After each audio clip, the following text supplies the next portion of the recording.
So once you've determined that you have a prospect in front of you, they're a prospect, meaning they're not totally your lead yet. They have not committed to receiving communications with you or meeting you. They're a prospect. The first thing that you have to do is set an appointment with them. So let me share a few examples. This might be somebody that you're having a great conversation with at an open house, and you guys are like building rapport, you're kind of hitting it off, and you think, I think that I can help this person. This could totally be a potential client. At that moment, you're moving them from prospect to lead. To generate the lead, you have to get their information and you have to set the appointment. And so if you are in an open house having a conversation, that might look as simple as, hey, I know that this is the first time that you're gonna be buying a home, if that's accurate. I know that you probably have a lot of questions about this process. Why don't we meet up?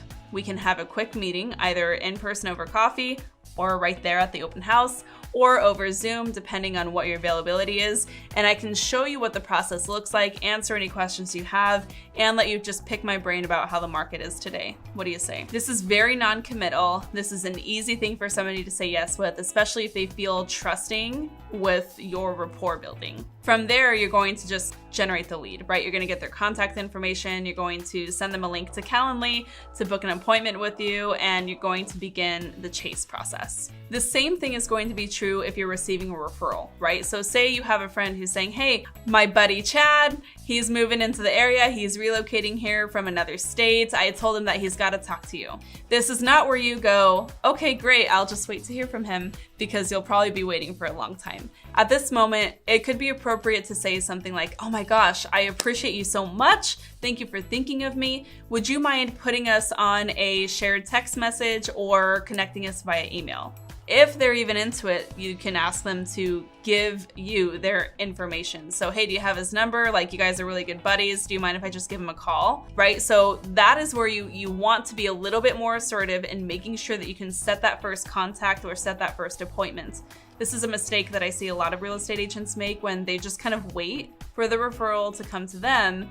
You're the leader in this dynamic. You have to take leadership and you have to take control of this conversation, because they're looking for somebody to help them go through a tricky process. So it's totally appropriate to be assertive here. From here, you're going to set a buyer or seller consultation. So regardless, again, of how far out ultimately they are from buying or selling, it's totally appropriate to set a buyer or homeowner consultation. So if they're a buyer, you're gonna set a buyer consultation and talk about what the process looks like, ask them all about their journey, really understand what their goals are, what their hesitations are, what their fears are, what might be holding them back from making a move right now.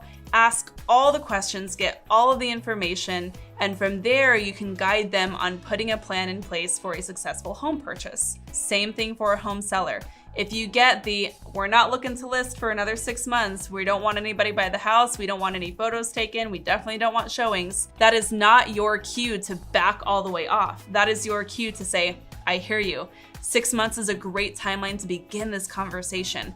When would be a convenient time to meet up over a quick Zoom chat or a phone call, or even have me by the house? I can take a look at the house, share with you what things you might want to be paying attention to in terms of pre-listing so that it's ready for the market, and help you understand what to expect when that time comes. This is how you really solidify those high conversion rates in terms of converting as many leads as possible. You have to have that buyer consultation or that seller consultation. And during this time, it is absolutely critical that you set expectations for what it looks like to work with you.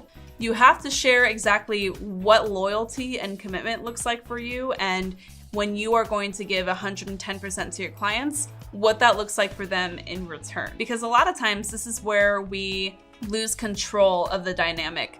This is where we lose control of the lead if they walk into an open house after we talk to them and buy with another agent because it was more convenient. This is where we lose control of the timeline, where we kind of turn a buyer into kind of a looky-loo who's just looking at a lot of houses but doesn't seem to be moving from motivated to determined. This is during that conversation you can actually get those clients from just being motivated to buy to determined to buy.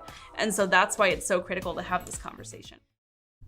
Thank you so much for watching this quick win series here on our YouTube channel. Of course, any resources or additional videos mentioned during this quick win are linked below in the caption, so check that out. And if you have not yet, be sure to hit subscribe to this channel and hit that bell notification icon to be notified every time we're dropping other quick wins just like this.